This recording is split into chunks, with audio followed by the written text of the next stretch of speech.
One ring to rule them all, one ring to find them, one ring to bring them all and in the darkness bind them, in the land of Mordor where the shadows lie.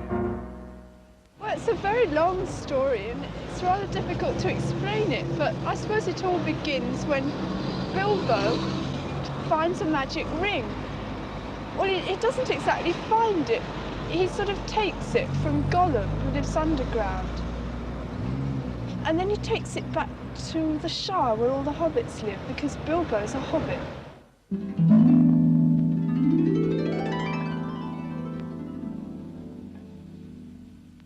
In a hole in the ground, there lived a hobbit. Hobbits were small creatures, about 3 foot high. 4 foot high, curly hair between toes. And the sort of person who enjoys 5 meals a day. I've never seen anything more bourgeois in their life. They seem to spend the whole time sitting around eating meals, playing all various sort of bar billiards and that sort of thing. They like leading unadventurous lives, having plenty to eat, and being sure of coming back to their nice warm hobbit holes and having friends to tea. They're not a kind of people given to great adventure or to thought. But some members of the hobbit race have a strain in them which they don't really like to admit to, which is rather adventurous. And so occasionally hobbits go out on wild adventures. It's finally the old basic thing which must have occurred often in literature, the reluctant hero. And the story, in essence, is the adventures of this little chap.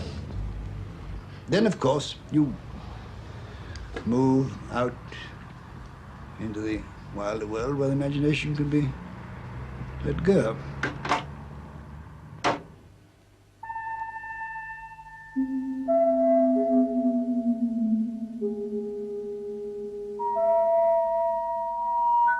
The world that Tolkien has created is a world of myth and magic, as well as a world of strange creatures.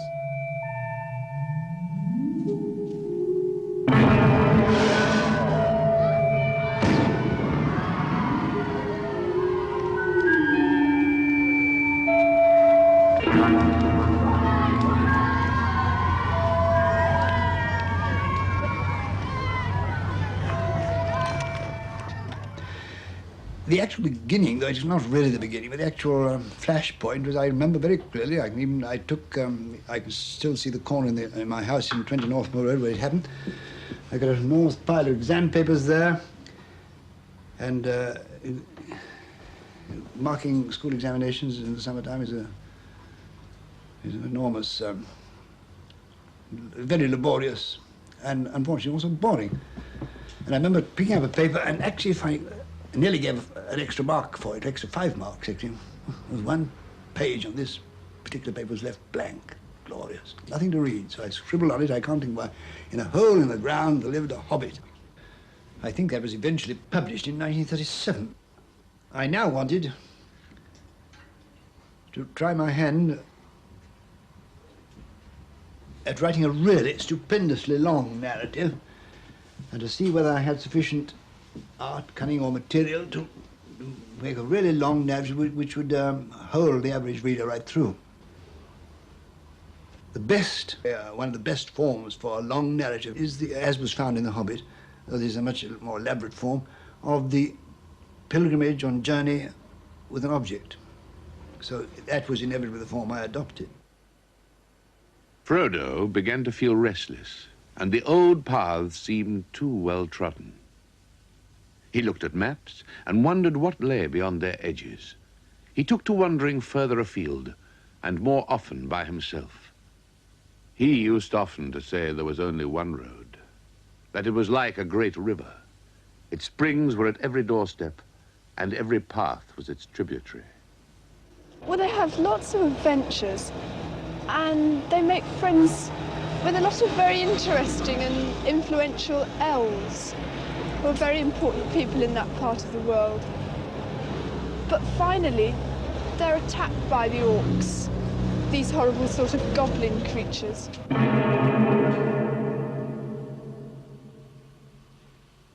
Good afternoon, ladies and gentlemen. I am the verger of Merton College. Welcome to the college. I understand you wish to see know all about the college and also the old medieval library. The college itself is the oldest college in Oxford, founded by Walter. This was all blocked.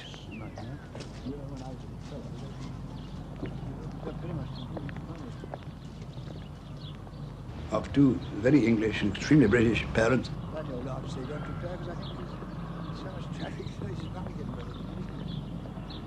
I think it was a kind of double coming home, which made the effect on the ordinary English meadows, countryside, and breaks so immensely important to me.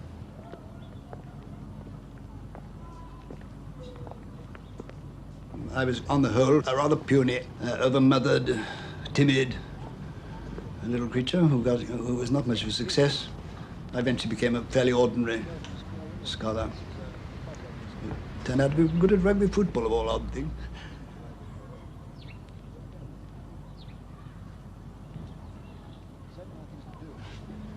Let me say at once that owing to the casualties in the war and various other things, there are very few people to elect.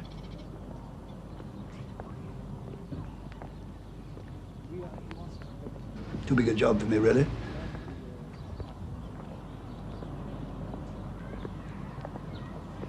Which means to say that I was legally removed.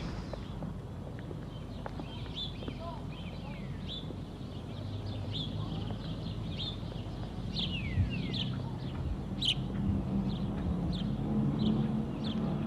a pity it couldn't be in the springtime when that tree wouldn't look sad, but covered with leaves, you see.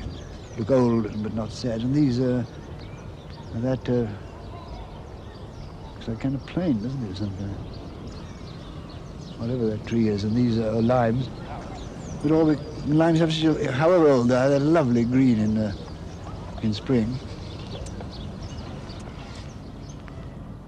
I have always, for some reason, I don't know why, been enormously attracted by trees. All my works is full of trees. I suppose I have actually, in some simple-minded form of longing, actually would like to. I should have liked to be able to make contact with a tree and find out what it feels about things. And the old ant says a few things, doesn't it, about feeling the sap run up and the opening to the sun. Trees, and a lot of trees have gone, big trees from there, you see. It was much more woody, and there was a long line of trees, this kind only younger, all along the wall, so those houses couldn't see you and you couldn't see them when they were in leaf. Yes. It was a much more secluded garden. They chained the scholars instead of the books. I said, "Your pardon me, madam, been very foolish of them." She said, "Why?" I said, "Our scholars come and go. Our books must remain with us." She said, "Thank you very much." I said, "It is my pleasure." There was that's the dreadful. That's the candle all togged up. I've never seen them so tidy.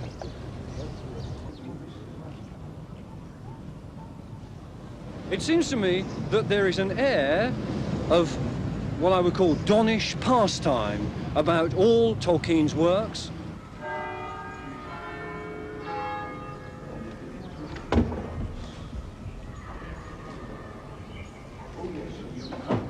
Can't get out.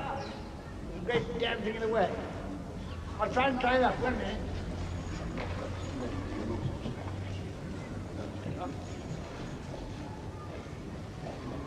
Well, hello, chap, what are you doing down there? Oh, that's the entrance to the office at the bottom. Above it, you have the Queen's room, where Queen Henrietta. So it's actually the office, of course, is to do with the estates office, you know, where they deal with all the estates belonging to the college. I see. And here's the bursar just coming across. It's very helpful. Yeah. And there, through the door, their sharp right, of course, is the estates office. Quite a modern little fellow. It's a pity the book didn't catch on a bit sooner, isn't it? Tolkien is, I suppose if you have to put Tolkien in a category, you class him with those other Oxford dons, Lewis Carroll at Christchurch and C.S. Lewis, who both of them created sort of fantasy worlds in much the same way. There was Lewis Carroll's Wonderland and C.S. Lewis's Narnia. they were slightly different. They were less substantial than Middle-earth, Tolkien's Hobbitland. In this world, Tolkien has placed different countries, different races, different languages, and he has given it all a sense, gives the reader a sense of solidity. Because Tolkien remained very much a scholar when he wrote his book. He's never scientific. Even mountains are described by the way they think, which is not a precisely modern idea. In fact, he's not writing in the science fiction genre, is he? It's more like a glorified fairy story.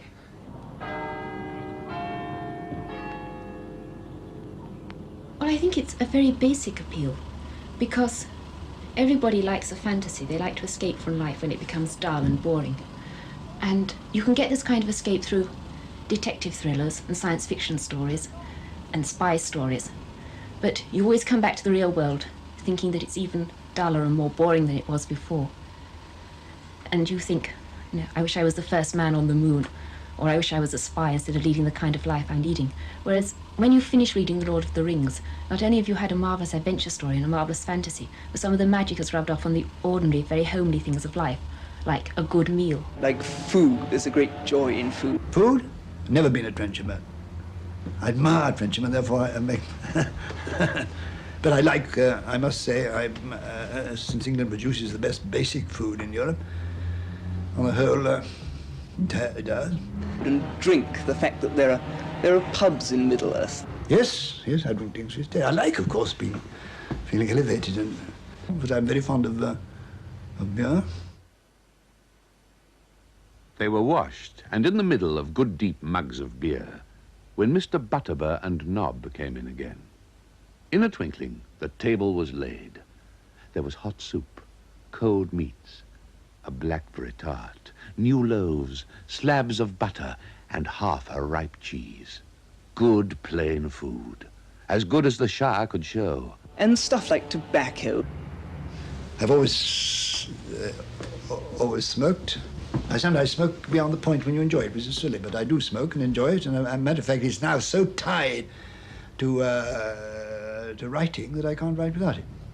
All these are sort of homely, pleasant things, and it's the sort of basis of things homely in the Shire that makes the big expansion into romantic wildernesses so much more exciting.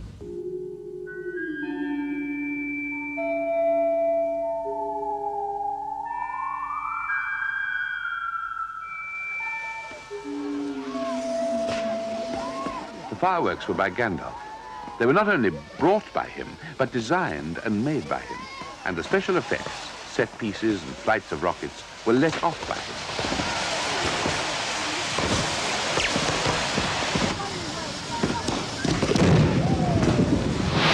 That's a good one. What a high deadline.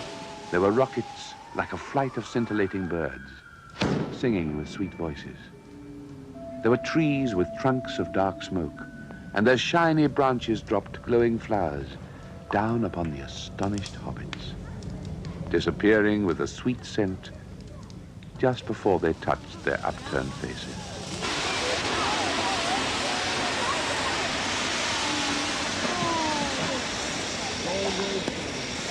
That is the signal for supper, said Bilbo. Hey! I think the important thing when one reads Tolkien's works is not to let this pretty fairy tale lead one into accepting the basically reactionary doctrine that lies underneath it all. I mean, conservatism is quite all right when it's based on something, but his sort of conservatism, that is the West, Numenor, the dwarves, elves, etc., is based on absolutely nothing at all. I mean, you can't escape into the world, because into the Middle-earth, because he's very cleverly incorporated the features of our world that he most dislikes in it. I mean, if you're looking in Tolkien for a sort of pastoral paradise, you won't find it, because all the time there's this menace of Sauron lurking in the east, represented as ugly, dark, black, toiling, living in holes in the mountains. Well, these people are obviously the proletarian masses trying to achieve a revolution in a basically feudal society.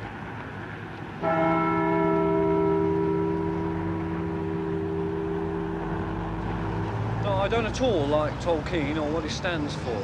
seems to me that his work implies an escape from political and social reality.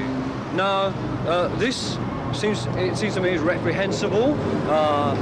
It's an implication of triviality, it's an implication of regression, a refusal to face up to our political and social problems, our religious problems of today. And the cult of The Hobbit, the cult of Tolkien in America particularly, seems to be responding to this sort of failure in engagement with our political and social situation. The trouble is, of course, they make it sound like an intellectualized Dr. Dolittle. And no doubt before very long we'll have Lord of the Rings on ice with Millicent Martin and Margaret Rutherford.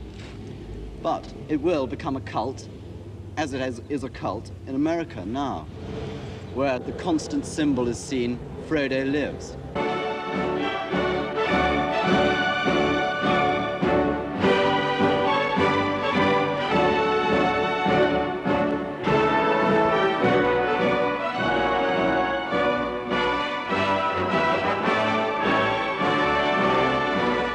I don't live in America. Surely they should tell me. I should like to ask them some questions of how such things arise. I observe in general that North America has always been much more easily kindled than England, or indeed any country in Europe. And for instance, the Dickens cult and the extraordinary excitement about Dickens, so the only people who came down at the quay to watch the mail ship come in, the only thing they wanted to know is what happened to the next chapter. They weren't worried about goods. It gives you a nice sort of in-feeling to meet another Tolkien enthusiast who will know when you make references to things in the story, as though you're referring to history. As we do in Spectacle. Exactly, yes. The obscurer the reference, the better you feel when somebody else gets it. The vast numbers I can judge from my very considerable fan mail, I should say that only a small proportion I possess, and even of those, not very many have really read the books with any attention. Well, I, of course, haven't actually read Tolkien, but I think it's marvellous. As if I go to a cocktail party or something like this, and have spent 20 intensely boring minutes talking to a secretary about her father's foot and mouth on the farm. I then ask her, have you read Tolkien? And they always have. And they give you the plot for the next half hour. And they eventually get to the land of Mordor, Sauron's country, carrying the ring. I think perhaps when he started off writing Lord of the Rings, as he is a philologist and an academic, he was most interested in the language.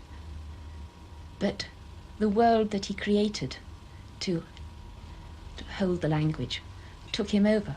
I first began seriously to invent languages about when I was 13 or 14. I've never stopped, really. Languages have a flavour to me, which I never understand people saying, for instance, it was awfully dry and dull, because a new language to me is just like taking a new wine or a new sweetmeat or something. What I'm doing now is to try and write in Elvish, because my writing is very inferior to the Elv. Their standard greeting when meeting, a star shines upon our meeting.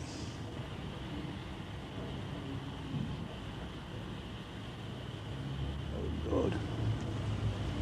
I've made a mistake, never mind.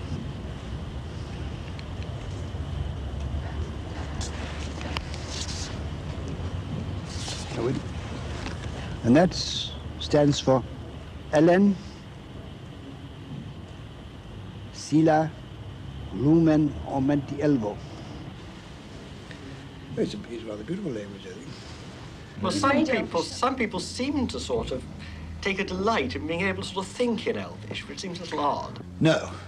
I wouldn't mind other people knowing it and enjoying it, but I didn't really want to like some people who've been equally inventive in language have done, sort of make cults and have people all speaking it together. No, I don't desire to go and have afternoons talking Elvish to chaps. One thing, of course, Elvish is too complicated. I've never finished making it. And they travel on in this sort of dark, horrible place. It's impossible to give the story, any story that's worthwhile, in a couple of sentences. And they eventually come to Mount Doom. I suppose that it's escapist in a way. Well, it is meant to be escapist, because I use escapism in its proper sense. It was a man getting out of prison. I don't think one has to say it's an allegory. People do not fully understand the difference between an allegory and an application. You can go to a Shakespeare play and you can apply it to things in your mind if you like, but they're not allegories. At least most of them are not. There's more allegorical elements, for instance, in the Tempest than in most,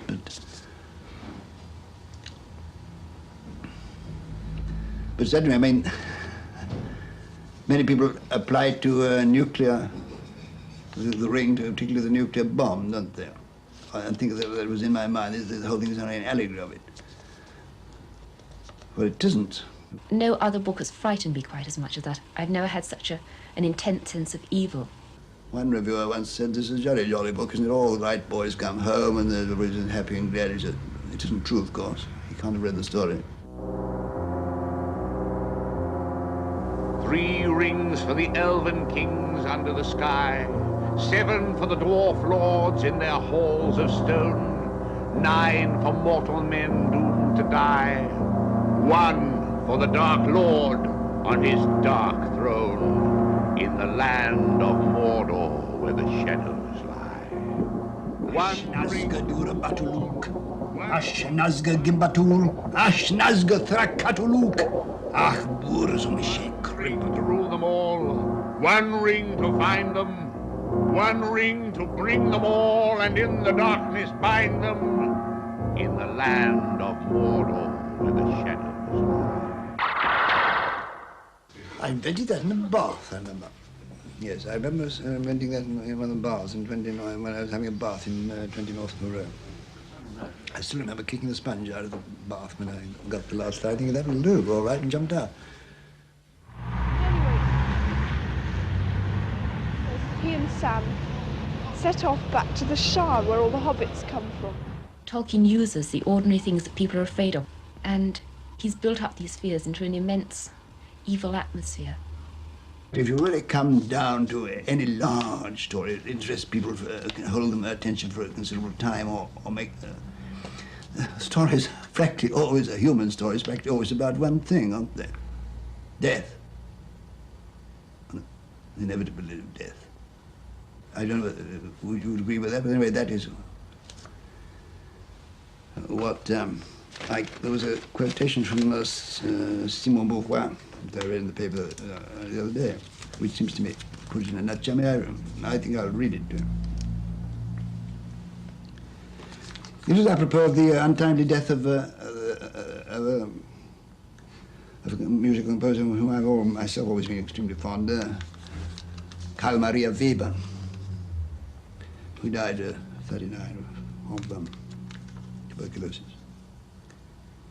And the man who written his biography actually quotes these words of Simon: "There is no such thing as a natural death. Nothing that happens to man is ever natural, since his presence calls the whole world into question.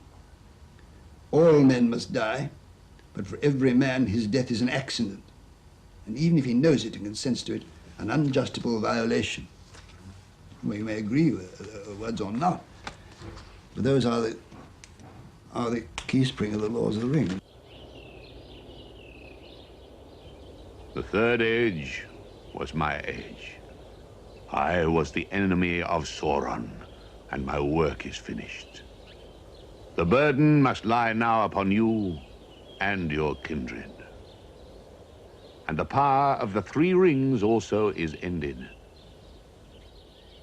And all the lands that you see, and those that lie round about them, shall be dwellings of men. What weather they shall have is not ours to rule.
varda och jag losse och